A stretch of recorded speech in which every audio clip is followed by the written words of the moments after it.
Hello everybody, my name is Alex. And I'm Jody. And we are AchieveMates, and today we're going to be playing Beginner's Guide. The Beginner's Guide to what, though? To your mama. Damn, bro. Damn. Son. Damn son. Alright. Dim sum. Dim sum. That's food. So for those of y'all who don't know what the Beginner's Guide is, welcome to the club, because I don't either. I just know that it was made by the same guy who made the Stanley Parable, which Jody and I both played, and is an awesome game. Super fun game to play. If you have not played the Stanley Parable, we actually have some Stanley Parable Let's Plays that we did a while back. A while back. A long time ago. So we're going to go and play this game. I don't know anything about it. Let me take that back. I know a little bit about it. I watched the video that, like the short video that it talks about it on the Humble Bundle, and that was it. I haven't seen anything about it yet.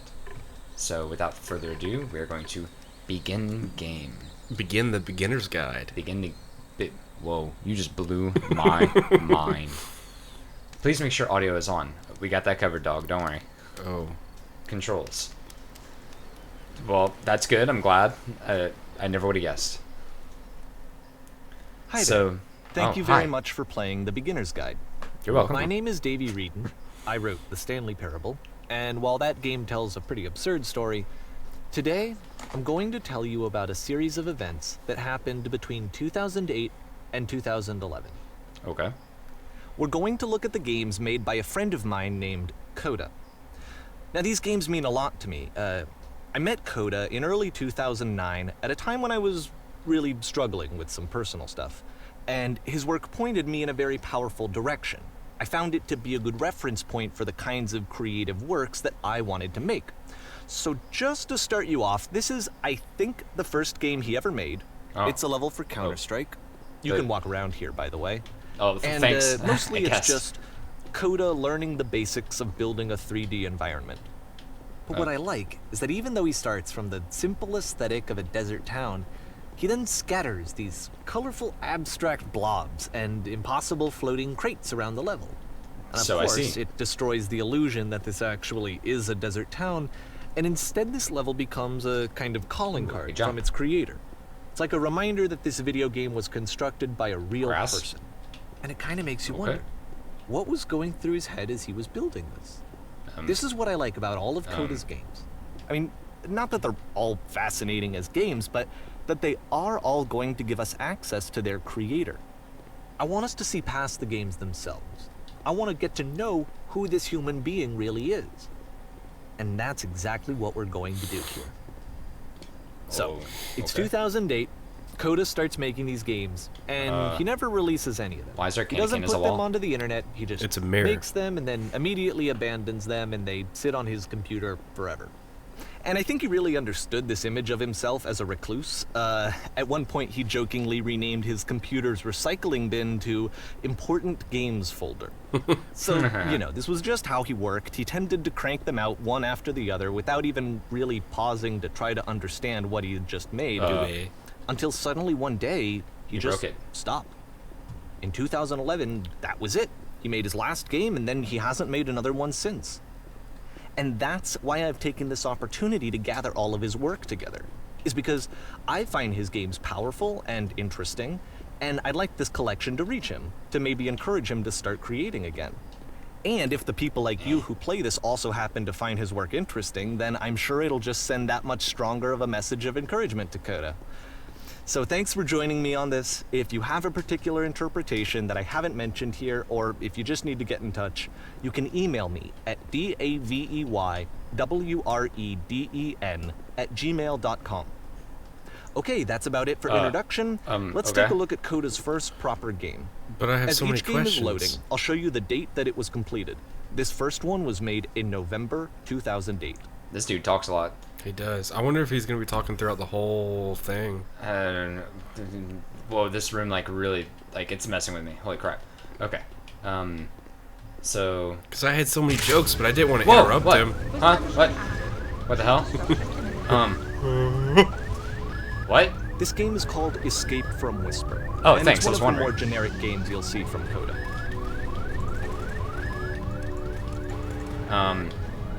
So I'm gonna pause right here because.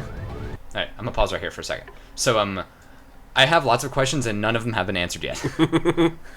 As a matter of fact, this has created more questions, if anything.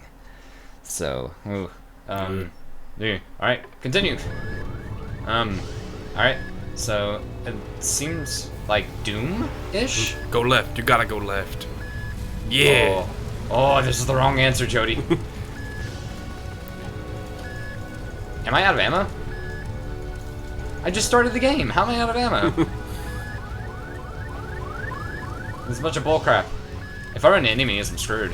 Yeah, you are. The whisper machine. There's no whispering going on. Whatever it is, it's active. More of like the lying machine is lying to me. There's no whispering going on. It's What? more like the question machine. Hostile alien life form. Ah! No! No hostile alien life forms. I said light It kind of forms. looks like this game was abandoned mid-development. For instance, you have this gun, which you'd think would indicate that there are supposed to be monsters or enemies somewhere. But then clearly there are no enemies anywhere. Oh, thank God. You can't even reload the gun when you run out of bullets. But ultimately we don't really know. Maybe Coda thought that actually it was complete the way that it is. And I think that we should talk about his games for what they are, rather than for what they're not. Okay. I can see it. That's an interesting idea. I have to say, like, so far this game is relatively interesting. It's I love how you can see the bottom of the universe from this room. God damn it! I'm trying to talk, stupid asshole. Look out the window and look down. That's the bottom of the universe. Literally. It's very pretty, but it's also big and gray and blockular. So there is a way. I mean, there is an end. There's an end. There's an end to everything. Including the universe. So, first glance, like, I kind of knew that this game was going to kind of be, like, exploring different games, but I didn't think it was going to be quite like this. I'm still trying to get my head around, like, what's going on. I probably won't get my bearings for the first few games. Apparently this space station has a labyrinth on it. Yeah, of course. Sure, I don't know. There's really no reason for it that I've ever been able to discern, so in the interest of time, I'm just gonna skip you on past it. Oh, what? Huh? You jumped over the walls. That's what happened. Thanks, man. Appreciate it. Okay, this is the part that's interesting. Okay. The game has this narrative about the whisper machine and how it has to be turned off, and then you get to the engine room. Okay. I still have yet to hear anybody whispering to me. Is that the whisper machine? You there. Okay, now it's whispering. You could save us all. That beam is powering the whisper machine. We could disrupt it by introducing a great enough heat signature. If your body could stop the beam. Oh. It's so much to ask, but for all of our lives, Oh. could you do it? Could you give yourself? I don't know about that. I kind of like living. What if that voice was the whisper machine convincing me to kill myself? If you I don't know. This is not a branching point, unfortunately. The only option is to step into the beam. Oh, well, thanks, game. Thanks, whisper machine. Let me pause here for a second. What you Okay, just pause while I'm dead. experienced, stepping into the beam and then dying, is probably what Coda had initially intended when he was developing this level. But when he first compiles and plays it, something goes wrong. There's a bug somewhere. And this is what happens instead.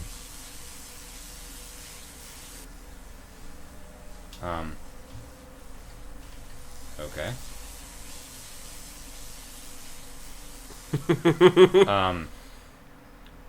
You're ascending to Valhalla. Oh, look, it's the maze. The beam causes you to start floating. Interesting. And this is an important moment for him. Because yes, this is technically a glitch, but Coda identifies something human about it. Like how small it makes you feel in the face of this larger chaotic system. Or this floating could be the afterlife, a peaceful place, juxtaposed against all of the hysteria that you've just had to traverse. I don't even know. I have no idea what he was thinking, but what's clear is that after making this, something lodges itself in his brain. He wants to do more of these really weird and experimental designs. So he stops work on this and moves on to a stream of tiny little games that go in all sorts of directions. Let's go ahead and take a look at the first game he made after leaving this one behind. Okay. Okay, thank you. I was wondering if I was going to keep on ascending. Okay, this is not... Yep. In this game, you can only Can I move? walk backwards. What? That's bullshit! The password's behind... Oh, ba-ba-da-ba-ba-da-ba-ba. Alright, well, guess we'll just figure this out. Light, and we'll just go backwards. The backwards man, backwards as I can. What? So it's a short and relatively minimalist experiment combining motion and narrative. It is less advanced than the previous game, but actually it seems to be more focused, more complete. Code is trying to give it a unique voice rather than simply basing it on a pre-existing trope. The past was behind her.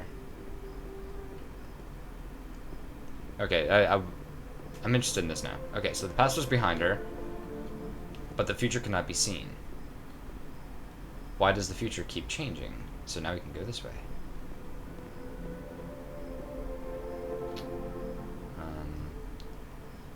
When she stops and looks, it becomes clearer.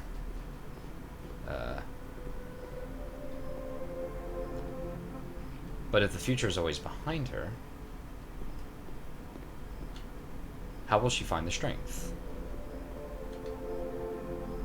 to confront it? This game is messing with me. Short little thought, it says what it wants to say, and then it ends. Didn't need anything more than that. Which to me is why it works, because it gets out quick. Okay, next one.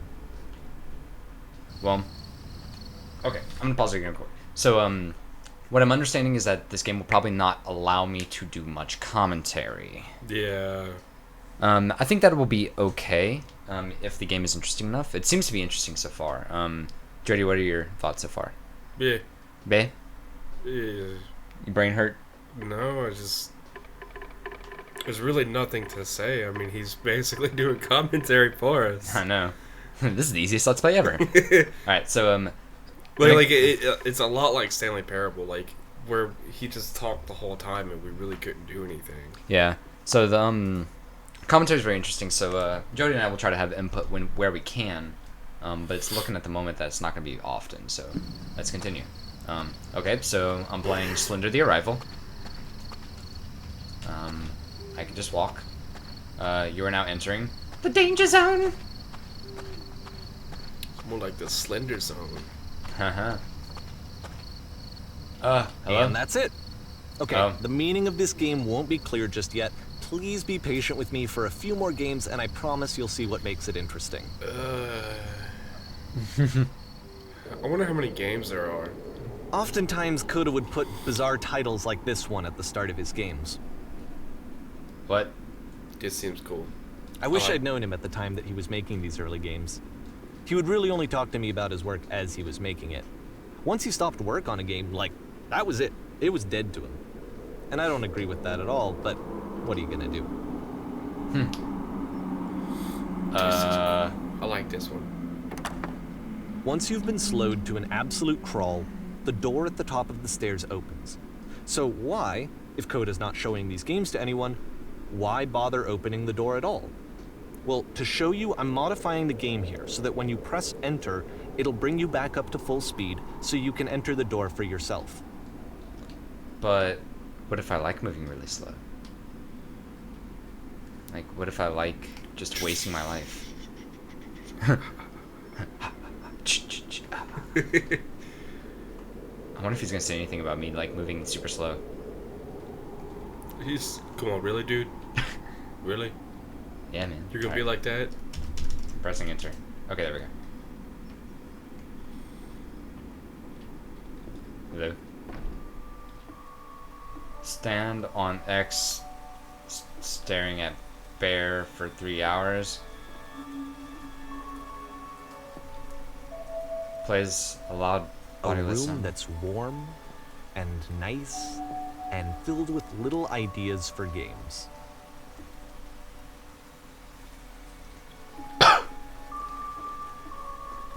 Coda would often tell me that he didn't mind if people thought of him as cold or distant. He said that he knew that he was actually a vibrant and compassionate person, but that it takes time to really see that. It can be a very slow climb to get there.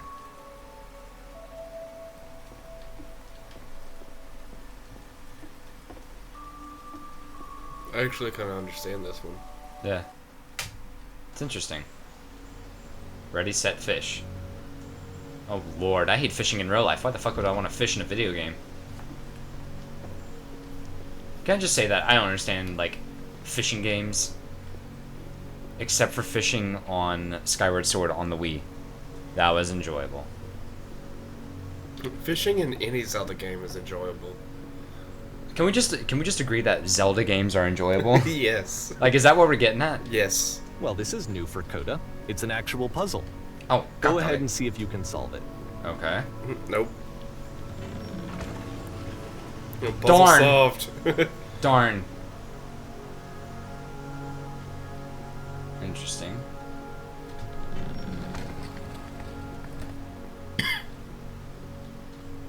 Well, You done goofed.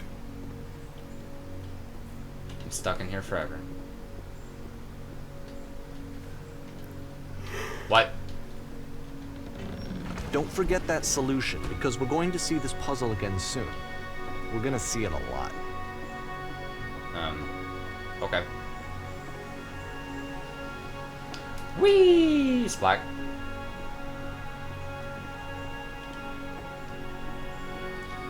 Hey man, what am I, an animal? Close doors behind me. God. So that seems to be it, right?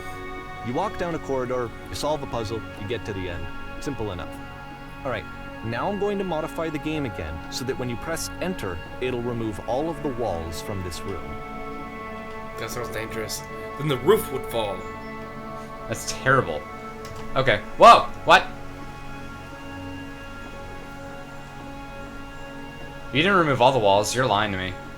There's still a wall right here. How He's about a that? damn There was liar. more to it than we had any way of knowing.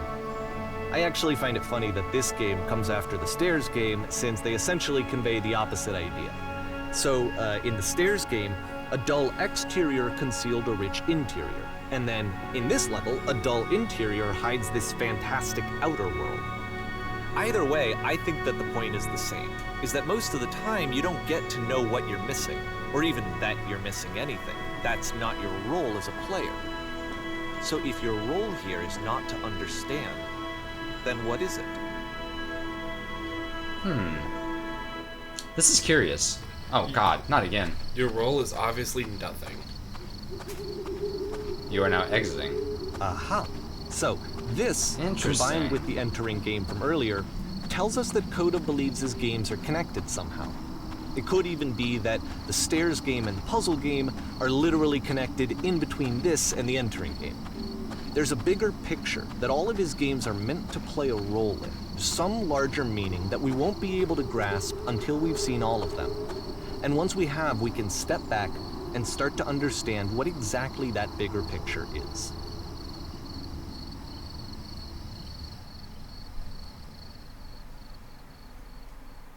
The Great and Lovely Descent. Okay. I'm gonna stop right here. We're gonna end recording and we'll pick it up in the next episode. So thank you so much. Thank